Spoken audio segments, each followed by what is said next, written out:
The Clinton, Wisconsin Police Department is investigating a senior prank that sent 2 students to the hospital. And rescue efforts are underway in Hawaii and Guatemala thanks to 2 erupting volcanoes.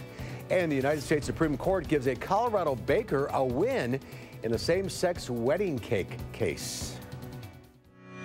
This is News 3 at noon. Good afternoon, everyone. I'm Mark Kane. Thanks for tuning in to News 3 on this Monday afternoon. Hope you all had a nice weekend. We'll get to those stories in just a bit, but first let's head over to the Weather Center. Meteorologist Chris Reese. A look at our first alert forecast. A chilly weekend, but things are warming up a little bit. That's right, and chilly this morning as well, but I feel like the day just couldn't get any better. Where it is right now, it's fantastic outside. It's been fantastic pretty much the entire day. Lots of sunshine out there right now. Here's a live look at the Edgewater sky cam right there.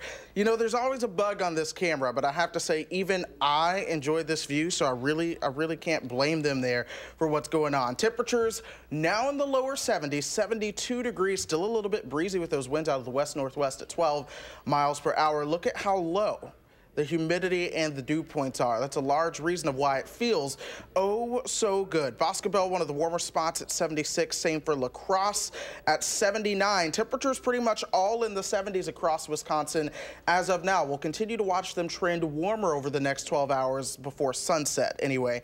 Upper 70s for those highs today, cooling down gradually overnight, and that's because there is a rain chance that'll come in right around midnight. So enjoy that sunshine that's out there. Mark, here in a bit, we'll talk about those rain chances overnight and what everyone can expect. Oh, the rains overnight. Perfect timing. Yep, perfect timing. All right, Chris, we'll check back in a few minutes. Thank you.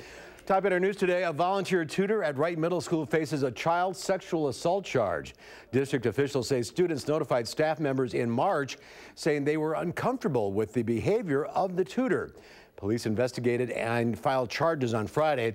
District officials tell News 3 the person was a volunteer tutor with the Schools of Hope program and only volunteered at Wright Middle School this year. News 3 was also told that all volunteers go through a background check before working in the schools. 5 students were fed brownies laced with an over-the-counter supplement in a so-called prank at a Rock County high school. Police say 3 Clinton High School seniors brought Zerexin, which is marketed as a sexual enhancer, last week and baked it into a batch of brownies. 5 students ate the brownies. 2 became sick but are now in good condition. Police say the case is being forwarded to the Rock County District Attorney's office. Madison police looking for a 30-year-old male accused of stabbing his friend. Police say it happened Saturday afternoon under the John Nolan Drive Bridge. A police report says a 48-year-old homeless man suffered a stab wound to his torso and another to his arm after he fought with his friend. The victims say they were both, quote, drunk as skunks when they got into an argument over money and it turned physical. The victim used a backpack to block some of the stabbing attempts. Police say there is probable cause to arresting the 30-year-old male for first-degree reckless endangerment.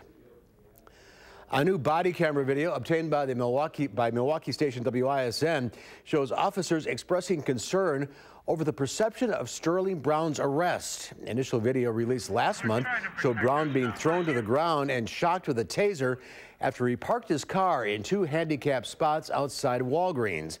In a second new body camera video, an officer is seen stepping on Brown's ankle after he's on the ground. An officer then begins to question if Brown is a Milwaukee Bucks player. New photos also obtained by WISN shows the injuries to Brown's face and body after the arrest. Oh, yeah. And then any little thing that goes wrong is going to be, Walker Police Department is all racist. Brown was briefly jailed but never charged with a crime. Hours after the incident, he played in an NBA game.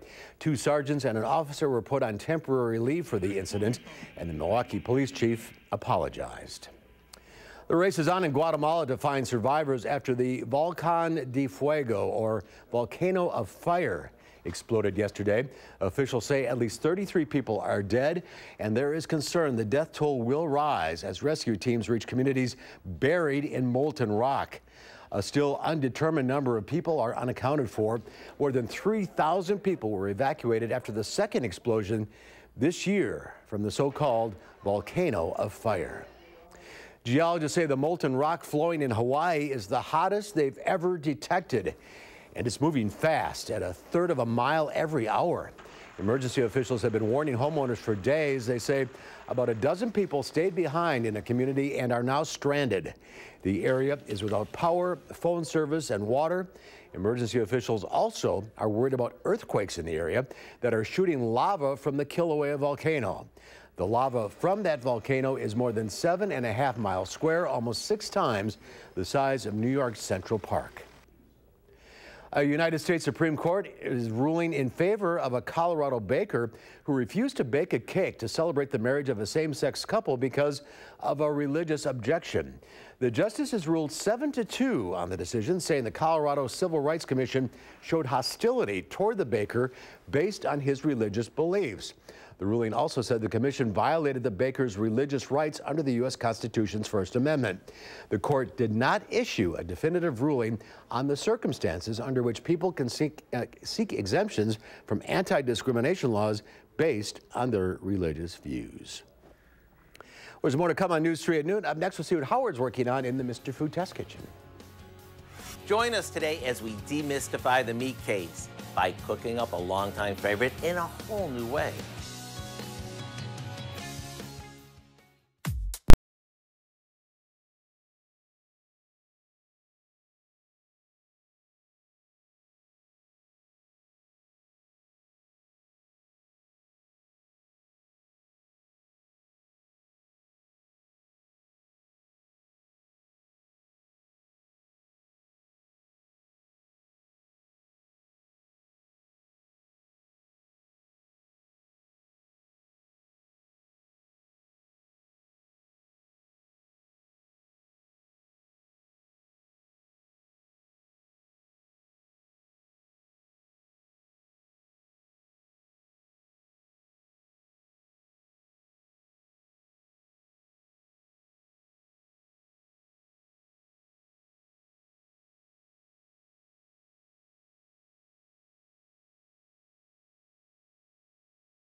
When you stop by the meat case, do you feel overwhelmed? If you do, you're not alone. It can get pretty confusing. But if each week you pick up one cut of meat and get familiar with it, in no time, you'll feel like a pro. To get things going, today we're going to use one of my favorite budget cuts, flank steak. To start, we butterfly it. That simply means that we cut it in half horizontally, almost all the way through, so it opens up like a book. Then we sprinkle with a mixture of Italian breadcrumbs, Parmesan cheese, and olive oil. Over that, we place a layer of sliced salami and provolone cheese. We roll it up jelly roll style and secure it with bamboo skewers. After trimming it, we cut slices about an inch or so thick, making sure that each piece is secured with a skewer. Then, sear these off on a grill or in a skillet and finish them off in the oven. Whether you serve these for a quick weeknight dinner or at a fancy dinner party, everyone will think you fussed all day. To get the recipe for our flank steak pinwheels, all you have to do is check out our website. I'm Howard of the Mr. Food Test Kitchen, where today we found a meat and cheesy way for you to say, ooh, it's so good. All right, Howard, thank you. Coming up, Linda Barch from the Bruce Company will be here to take your plant and garden questions. I'll let you know when to call in. And a nice day to work out in the garden. Chris shares our next chance of rain after the break in our first alert forecast.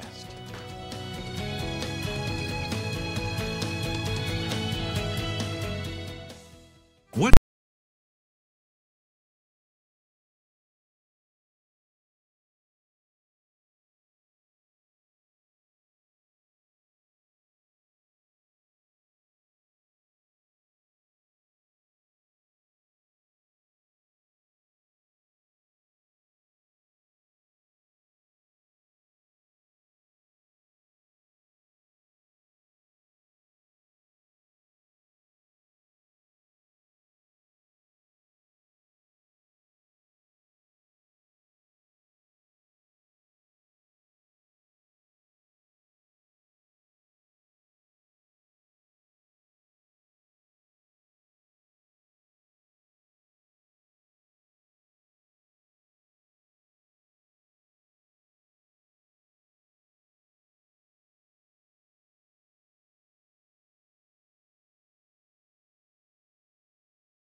Our Call for Action phone bank is open right now, ready to take on your consumer issues. You can call our hotline.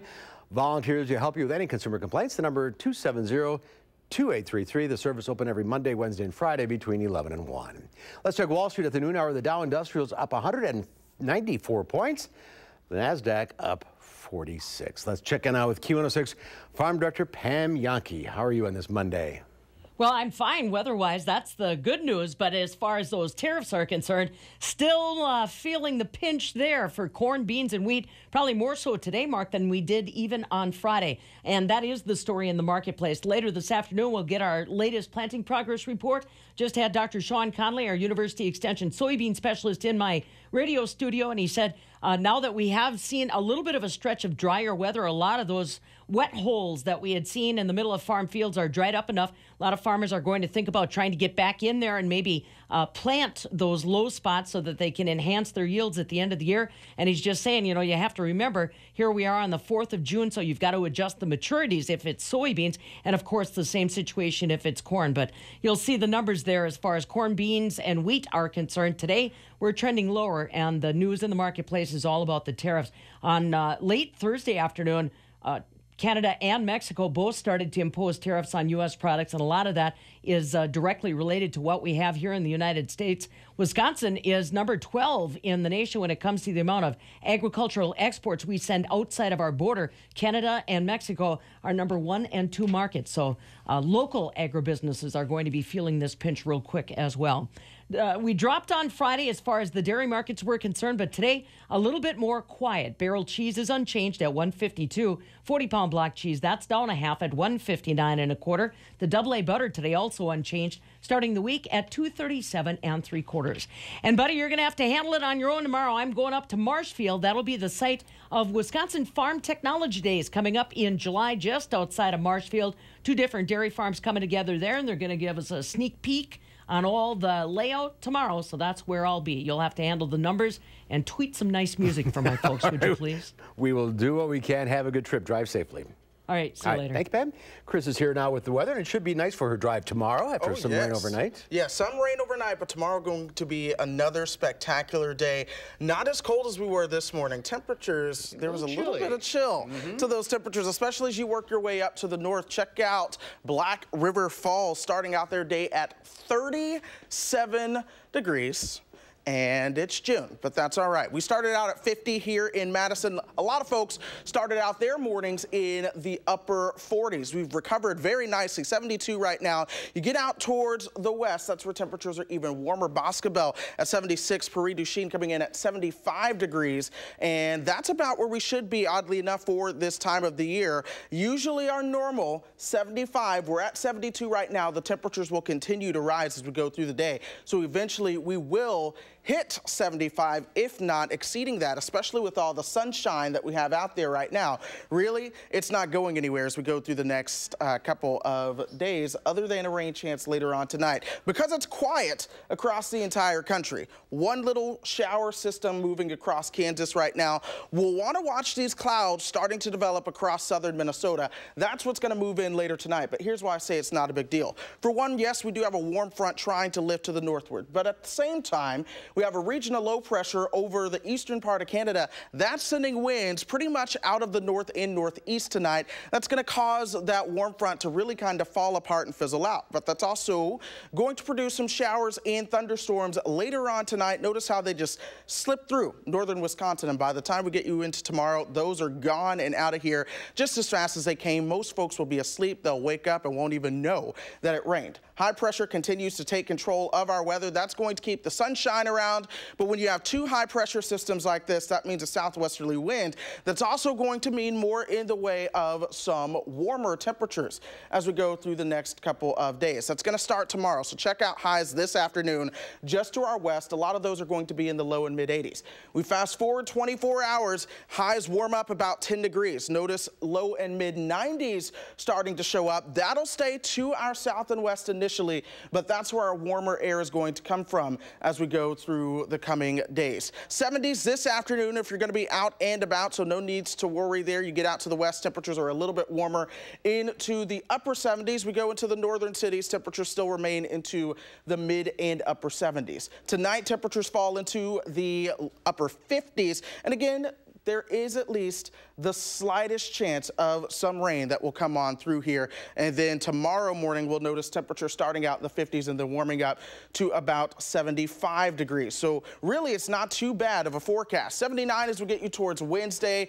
80s returning on Thursday, but Thursday also brings back the chance of those showers and thunderstorms into the picture. And what that looks like, it will be a system along a stalled front, so that keeps the rain chances around not only just Thursday, but Friday and Saturday as well. That's also what keeps us a little cooler.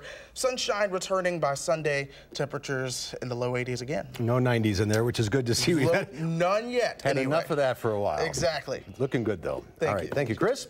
Up next, Linda Barch from the Bruce Company is here. She'll take your plant and garden questions. The number to call, 270-9933. We'll get to your calls right after the break.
Linda Barch is taking your calls at 270-9933. Good to see you. Good Beautiful to see day you. today. Beautiful Chilly day. weekend, but we got quite a variety here.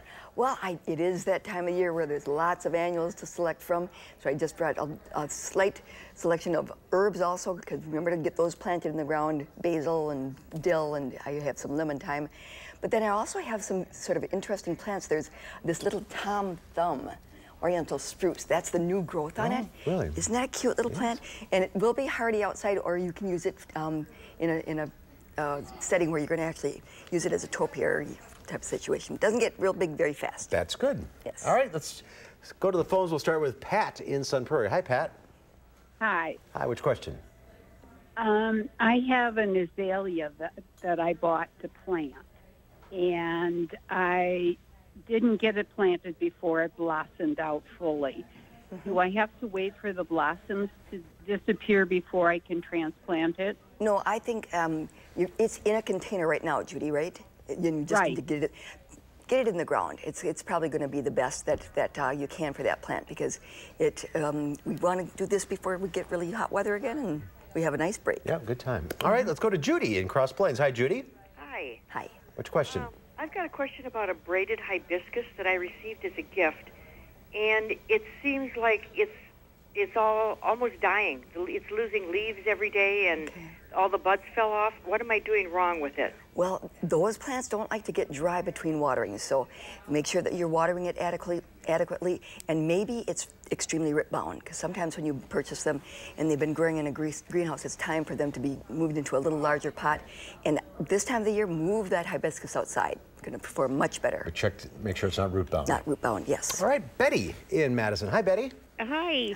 I have an orchid, and I know it's an inside plant here, but anyway, it had 2 stems, and it was just loaded with flowers. There were at least a dozen on both stems, and then for 3 months it was unchanged. And anyway, 3 days ago, it just the one stem. One of the 2, they just the flowers just fell off. Well, after 3 months, that's about the extent that, and sometimes it happens that rapidly. So the flowers are going to drop. If the stems are still green, don't cut them off, because they may send another shoot. But orchids are amazing. Same thing happened to me. They all fell off at once, but the stems turned brown. Oh, so they did. Cut those off. Yes, if they're brown, done. All right. Yeah, that's amazing. It's all poof, all at once. All right, let's go to Carrie in Madison. Hi, Carrie. Hello. Hi, which question? My question is about a very old Christmas cactus, probably 40 years old. It was my mother's. And maybe 7 years ago, a philodendron that was hanging over it took root in it. And that's not the problem. They're coexisting.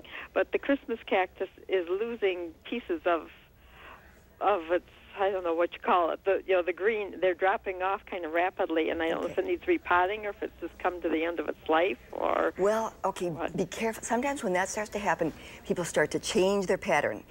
If that plant has been around with you that long, continue to water it at the same rate that you have been, and some droppage may be occurring as long as the major stems don't. But they can live a long time. They can live a tremendously long time. All right, let's go to Sonia in Lake Mills. Hi, what's your question? Hi. I was recently informed that there is going to be road construction on my property next summer in 2019. And along my frontage, I have a variety of bulbs, irises, daffodils. I have currants, I have heuchera, I have just all kinds of plants that are going to be dug up. When is the best time to transplant these, and how should I handle this situation? Well, I would, since this sounds like you have a lot of plants to move, start transplanting them at this time. And you could wait until fall if you have enough time to do it all at one time. Because if you transplant them now, you're going to have to keep them watered through the summer. But the bulbs, if the leaves are still there, dig those up and move those to a location that you're going to keep them in. Yeah.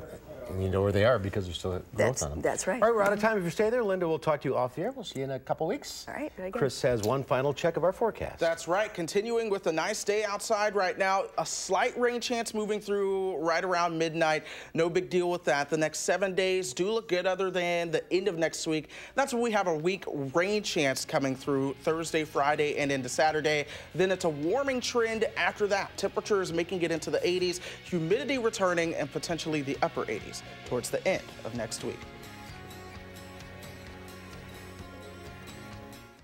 Making plans that are weather dependent? Get an accurate 12-hour, even a 10-day forecast. Download the Channel 3000 First Alert Weather app and start planning.